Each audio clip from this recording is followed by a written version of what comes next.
This is Renu, slowly. This is Marissa, slowly. I wonder what Marissa will teach us this time. This time, we will explain the various crises looming over China. When it comes to crises in China, I think they are related to the economy and population. Please tell me in detail what kind of crises are looming. Take your time. Speaking of China, the other day, there was a military parade attended by Russian President Putin and North Korean officials. Oh.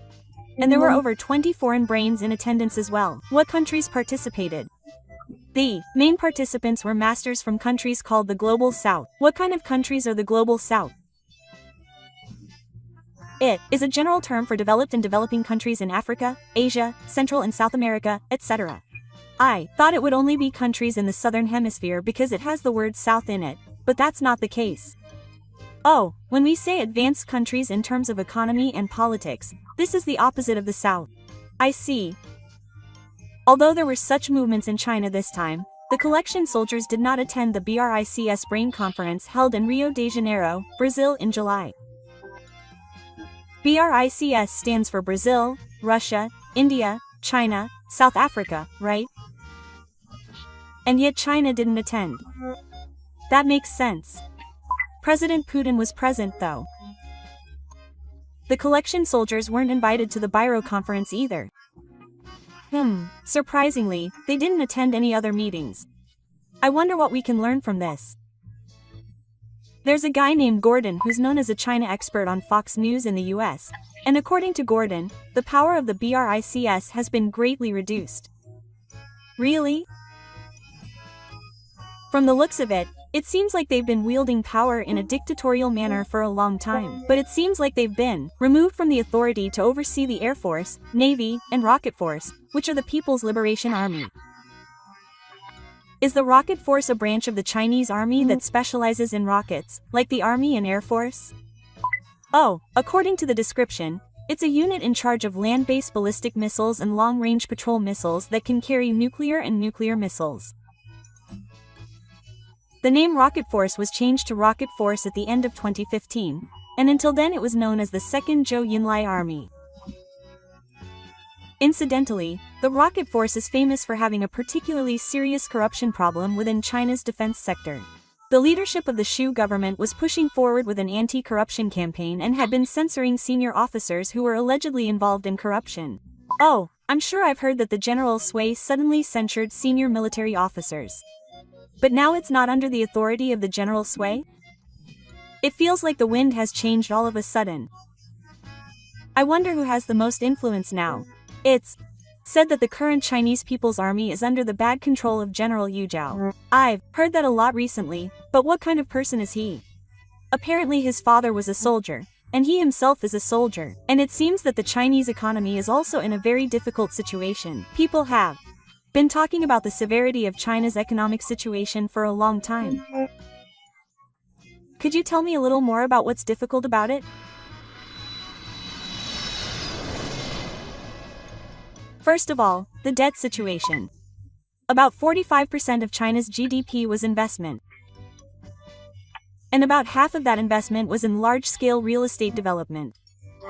Since the real estate industry has taken a major hit, the entire Chinese economy has taken a major hit as well. The real estate situation in China is quite severe. Even if there are rows of high-rise apartment buildings, they are often empty and unoccupied. When that happens, the entire town loses its vitality and becomes lonely. It's like a ghost town. It's a scene that truly symbolizes the collapse of the real estate bubble. And China is currently in the midst of serious deflation, with the producer price index falling for 30 consecutive months. If it's gotten that bad, shouldn't the government take some kind of action? 30 months means it's been falling for over 2 years. Normally, governments intervene in the market to promote competition, but in China's case, they're doing the opposite. So they're trying to end competition among companies? That's right. Domestic demand is low, and there's excess production capacity. Chinese companies are currently facing fierce competition. When demand is falling, that's what happens. But this competition has become quite fierce. For example, Weituan, a major Chinese food delivery company, had 90% of its stocks remaining in service in the second half of 2025 compared to the same period last year. Corporate competition is not going well at all. 90% remaining in service is an insane figure.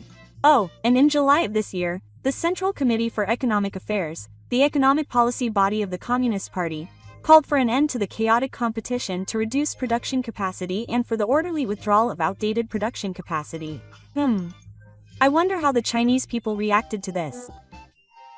Well, it's not like the government intervenes and the stock market reacts negatively. However, in this case, it seems that the Chinese authorities are encouraging the rise in Chinese stock prices because they believe there is a possibility that corporate executives will be saved. I see. So things are moving in a slightly positive direction. The CSI 300 index has risen by about 20% from its April bottom, and according to Bloomberg, average stock trading volume in August reached a record high of 2.2 trillion yuan. Hey, what's that CSI 300? It's made up of 300 stocks with high market capitalization and liquidity potential listed on the Shanghai Stock Exchange and the Xinjiang Stock Exchange. It's an index that represents China's stock prices. Does it mean it's a notable event that it went up? It's also thought that the government's campaign played a role in the CSI 300's 20% rise in August. Whether this will have a positive impact on stock prices in the long term is another matter. Yeah.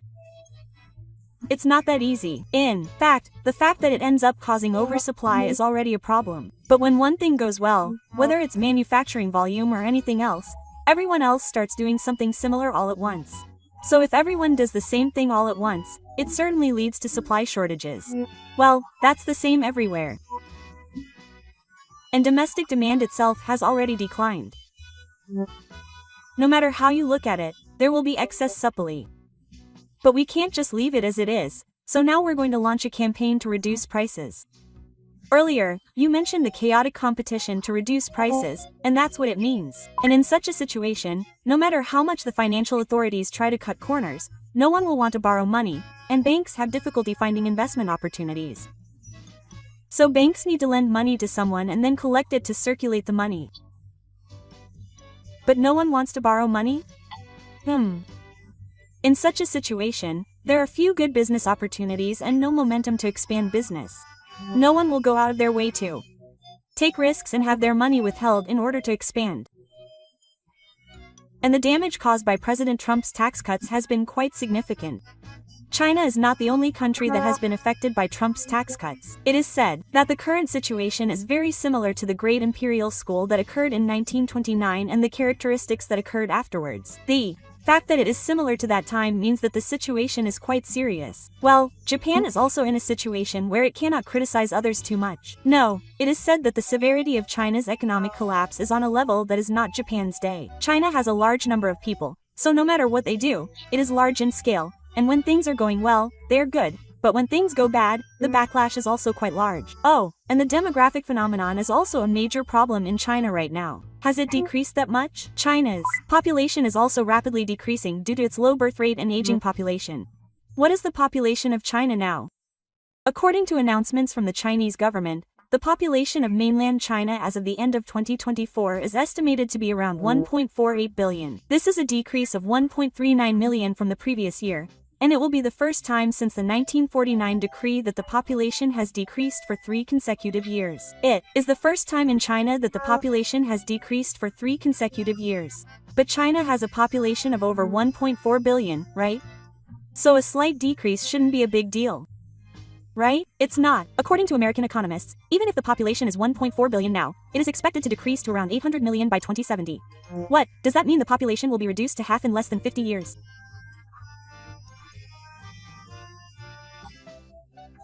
Well, 1.4 billion is an announcement from the Chinese government, so it is difficult to say whether it is the true figure, and China's population phenomenon is seen as quite serious.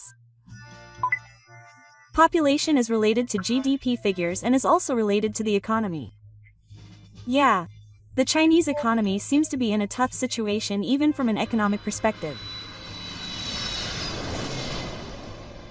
Next, let's consider the Chinese economy from the perspective of its relationship with overseas countries. China has three major economic pillars: investment, trade, and consumption. Earlier, I mentioned that investment is quite a big part of China's economy. Yes, it accounts for about 45% of GDP. And investment is in a difficult situation due to the collapse of the real estate bubble, so the only thing left is trade. Up until now, China has exported many products to the world as a global economic power, but Trump's tariffs have dealt a major blow to this situation. The tariffs on China are 10% of the base price, plus an additional 20% as sanctions, so the current tariffs are around 30%. Will China's tariffs not increase from here? There are still tariffs that have not been imposed yet, so if these additional tariffs are also imposed, the total tariff on China will be around 50%. If secondary sanctions are added after that, the total will be around 80%. That's a crazy number. What are these secondary sanctions? This is related to Russia. The US is going to impose sanctions on China because it imports crude oil from Russia. If it goes up to 80%, won't that be a huge blow to China? That's probably true. Well, it's expected that the additional tariffs won't be imposed until after October. Speaking of which, President Trump did mention tariffs on China on his social media. Yes. He once wrote that 80% tariffs on China seemed reasonable. The tariff war between China and the US in Europe was incredible. President Trump imposed a 145% tariff on imports from China, and China retaliated by imposing a 125% tariff on some US products. And because of that, trade between China and the US has decreased. But sanctions will be imposed on imports from Russia anyway, so it's certain that the tariffs will be high. Speaking of which, the US imports a lot of goods from China during the Christmas season, but that import will end before the tariffs are raised, so for the time being, the impact of the tariffs on Christmas will be small. But the problem is what happens after the tariffs are raised. To begin with, even without this talk of Trump tariffs, the Chinese economy is already in a pretty tough situation. Oh, it's been quite some time since the real estate bubble burst, and it's in the midst of a serious deflationary recession. It's fair to say that the outlook is unclear and there's still no sign of recovery. So Marissa, how has the system actually changed? Originally, there was a support system for postgraduate students called Spring. It was a grant-type system that provided 500,000 yen in research expenses and 2.4 million yen in living expenses, which did not require repayment. It was designed for postgraduate students so that they could focus on their research. 2.9 million yen per year is a huge amount for students, isn't it? That's right. Even students who would normally be struggling to pay off part-time jobs or scholarships can now focus on their research with peace of mind. In particular, the 2.4 million yen in living expenses was essentially a tuition waiver plus living support. So does this mean that international students will no longer be able to receive that portion due to this revision? That's right. The 500,000 yen in research expenses will continue to be provided to foreign students, but the 2.4 million yen in living expenses has been switched to being limited to Japanese students. As a result, the generous support that has been provided to foreigners will be significantly reduced. I see. That certainly has a big impact. Living expenses are something we have to deal with every day. In fact, of the 10,564 recipients last year, about 40% were foreign students. Of those, more than 3,000 were Chinese. So for some students, this change is a turning point in whether or not they will continue their studies. I can see now how significant the system is. But why was it necessary to review the system at all? The main reason is that the number of Japanese graduate students has been decreasing. In the 1990s, there were about 18,000 students from families with doctoral degrees, but now that number has fallen to around 15,000, creating a serious shortage of talent. That certainly means there will be fewer people to carry out research. That's why it was necessary to support Japanese students and encourage them to continue their studies. Another problem is that many students from families with doctoral degrees are burdened with debt. According to a survey by the Japan Student Services Organization, about 60% of new students from overseas families receive student grants, and most of these are repayable. In the case of medical schools and universities, the total amount can often exceed 10 million yen. Heard that repayments continue for decades after graduation. Doesn't that also affect home purchases? That's right. That's why grant support was introduced to cover living expenses. However, when the truth was revealed, it was pointed out that more than 40% of recipients were international students, and that the system had strayed from its original purpose of encouraging Japanese students to continue their studies. I see, so that's why calls for a review have grown louder. Another thing we must not forget is the decline in Japan's research capabilities. In tables showing the quality of papers, Japan has continued to fall in the world rankings, and there is a big gap from the days when it was once known as a science and technology superpower. In order to fix this situation, it was decided that the limited budget needed to be concentrated on Japanese researchers. In other words, the system review was intended to address both the shortage of human resources and the decline in research capabilities. How many international students received support before the system was reviewed? Last year, 15,640 recipients were awarded. Of these, 4,125, or 40%, were international students. Furthermore, looking at the breakdown, 3,151 were Chinese students, accounting for nearly 30% of the total. Wow, there were that many? The ratio was so high that foreigners outnumbered Japanese students. Even though the purpose of the system was to support students who were going to higher education, it's no wonder that people are asking who the system is for when the proportion of foreigners is this high. In particular, the 2.4 million yen for living expenses was enough to live on for a year for a student, and the support was on a completely different scale than other elementary school grants.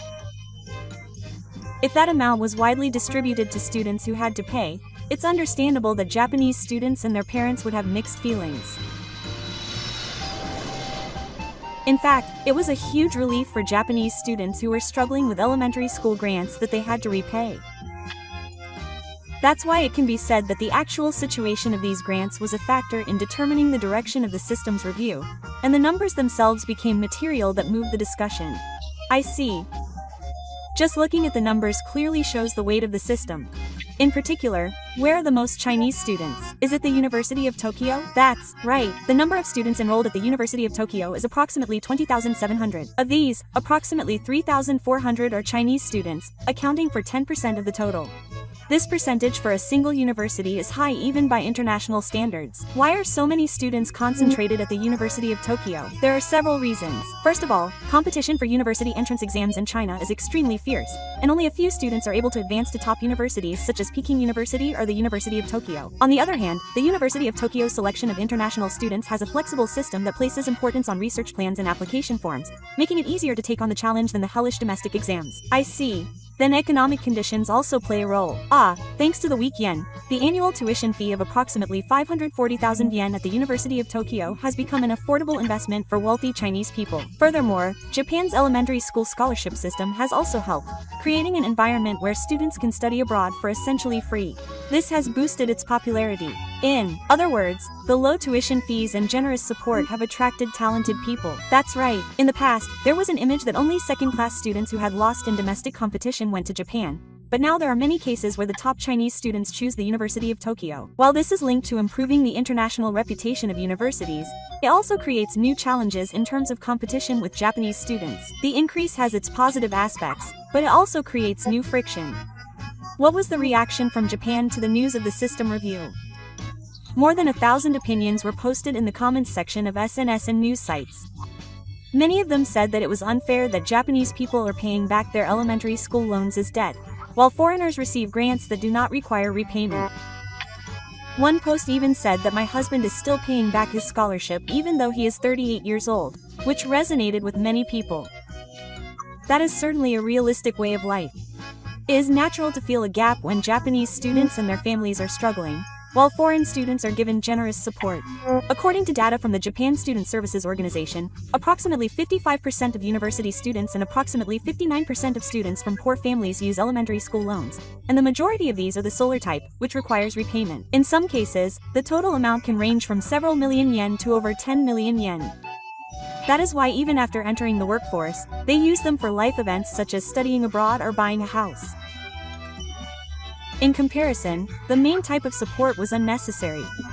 That's right, government-sponsored international students received 145,000 yen per month, and even the monthly elementary school allowance, which was only for the necessities, was around 48,000 yen, and when combined with the spring, it could amount to more than 4 million yen in support per year. This difference led to complaints that Japanese people were in debt and international students were in cash, and there was a growing voice welcoming a review of the system. In other words, the public's perception was greatly influenced by the impartiality officer rather than the system itself. By the way, Marissa, is it true that there was also a problem of exam cheating involving Chinese international students? Yes, there have actually been several cases reported. A typical example is cheating in language tests. There have been cases where organized cheating was reported, with small earphones and electronic devices being used to relay answers from outside. The Ministry of Economy, Trade and Industry arrested university students who were answering questions, and the impartiality of their statements was called into question. Things that were actually happening were shaking up the differences in the structure of the exams. Furthermore, the weekly magazine also covered allegations of brokers who allegedly helped hundreds of Chinese students get into the University of Tokyo. There is a service that guarantees passing, and it is said that tens of millions of yen have been involved in the process. However, these are based on accusations and not all the facts have been confirmed, and some areas are still under investigation. I see. It's a mixture of fact and speculation. That's right. However, there is a real risk that cheating will spread by exploiting the loopholes in Japan's entrance examination system. It is said that in China, there is a strong culture of one-shot exams, and there is a tendency to use any means necessary to achieve results. It is also thought that this difference has clashed with Japan's flexible system. That's why the transparency and monitoring of entrance examinations are becoming increasingly important. That's right. Although efforts are being made to strengthen monitoring at examination venues, verify identity, and implement measures against electronic devices, cheating methods are also improving, and the game of strawberry continues. Ultimately, the question is how to protect the credibility of the entire system. I heard that the Chinese embassy issued a warning after the system review was announced. But right after the announcement, the Chinese embassy in Japan called for caution, saying that discriminatory incidents against Chinese people have been seen in Japan. The trigger for this was an attack on 2 Chinese people in Kanda, Tokyo. There was such an incident. According to the news, a Chinese man in his 20s was attacked by a group of people armed with iron pipes, and the assailants fled in a rental car. The victim was seriously injured, but his life was not in danger. Security cameras captured footage of the assailants walking while the incident was happening, which shocked Japanese society. It is certainly understandable that the embassy would react. In response to this incident, the embassy protested to the Japanese government and issued a warning to Chinese students and Chinese people living in Japan to be more vigilant when going out. The incident was widely reported in Chinese media, and it spurred domestic debate in China. In other words, the combination of the system review and the incident had an impact on Japan-China relations as a whole. That's right. The characteristic of this incident is that it has expanded beyond discussions of education and support to include security and diplomatic issues. There are complexities that cannot be resolved by simply revising the system. There are also concerns that Japan's research capabilities will decline due to the system review. That is correct. While it is certainly advantageous to prioritize Japanese students by narrowing down the target of support, there is also the risk of losing diversity and competitiveness in the research environment if the import of excellent foreign researchers decreases. In fact, Japan's research capabilities are on a long-term downward trend. I've seen news reports about changes in the number of papers and laboratories in Japan. According to statistics from the Ministry of Education, Culture, Sports, Science and Technology, Japan maintains its position in the world in terms of the total number of papers, but in terms of the top 10% adjusted paper fraction, which indicates high-quality research, it is 13. In terms of the top 1% adjusted paper fraction, it has changed to 12. Japan's position, which was once the world's second largest science and technology power, has clearly declined. If the number of foreign researchers decreases under these circumstances, it may face further criticism. That is precisely the concern. The number of Japanese students from families who are successful in their studies has already decreased to around 15,000, and the number of future researchers continues to decline. In the field of basic research in particular, the base is shrinking, making it difficult to cultivate human resources who will lead to Nobel laureates. Even past winners have warned that if things continue as they are, the number of Japanese winners will decrease. So there is a risk that Japan will fall behind in the international competition for talent. That's right. The US accepts 370,000 international students a year, while the UK accepts 500,000. with each country working to secure talented individuals. If Japan were to reduce its support, it would not only see a decrease in the number of students, but could also lose its future research achievements and international influence. In the short term, it may be in line with public sentiment, but in the long term, it could lead to a decline in academic achievements and technology. I see. So it's not just about emotion, but also about balance that looks to the future. The review of the system became a topic of conversation not only in Japan but also overseas. It attracted a lot of attention. First of all, in South Korea, there were strong criticisms that it was a typical manifestation of foreignism. Since South Korea itself is facing an increase in the number of Chinese students, they reported on Japan's response in relation to the issue of foreign students. I see. So South Korea is concerned about the actions of its neighboring country. On the other hand, there are opinions from the US that show understanding. They evaluated that prioritizing Chinese students is a rational policy shift, and pointed out that the limited education budget should be used efficiently. One of the reasons for this is the growing sense of caution towards Chinese students. Some universities are also reviewing their support systems in the same way, with a view to preventing foreign students. The allies are completely different depending on the country. In Europe, there is a strong voice that education should transcend national borders. German researchers have warned that it is dangerous to change the system based on political sentiment, while French education experts have criticized talent as having no nationality and even said that excluding talented people would be suicidal, expressing concern that it would have a negative impact on international academic exchange. What about countries like Australia? Australia supports Japan's measures from a security perspective. China is expanding its influence through education. It has analyzed that Japan's response is appropriate and evaluated it in the context of regional security. Furthermore, in Canada, there were voices praising Japan's accountability, saying that it will increase transparency in budget allocation. With pros and cons varying from country to country, the debate over education policy is spreading to diplomacy and security. As we have heard so far, we understand that this issue is not just about the education system, but is related to Japan's future itself. That is correct. The review of the system was able to achieve its original purpose of supporting Japanese families who are struggling to advance to higher education. On the other hand, reducing support for international students could weaken Japan's international research competitiveness, and opinions are divided. Japan's national sentiment, financial situation, and the global competition to attract talent are all intricately intertwined. There was a strong demand for a public closure in Japan, but in the long term, it's also important to consider how to protect our scientific and technological capabilities. That's right, how to balance maintaining our research capabilities with international academic exchange. This isn't something that can be resolved with a single review, but rather an issue that is directly linked to what kind of future Japan envisions. We need to make a decision that is calm and focused on national interests, rather than short-term emotional arguments. It's a difficult topic, but we can't avoid it. That's why I want many people to take an interest in it. What is the state of education, the direction of research support, and what does it mean for Japan to be an international nation? This issue should give us an opportunity to think about these things. Yes. I want to think about it again as if it were my own. That's all for the explanation. Was it easy to understand? So, if you enjoyed this video, please subscribe to the channel. Thank you for watching. Please come back and relax again.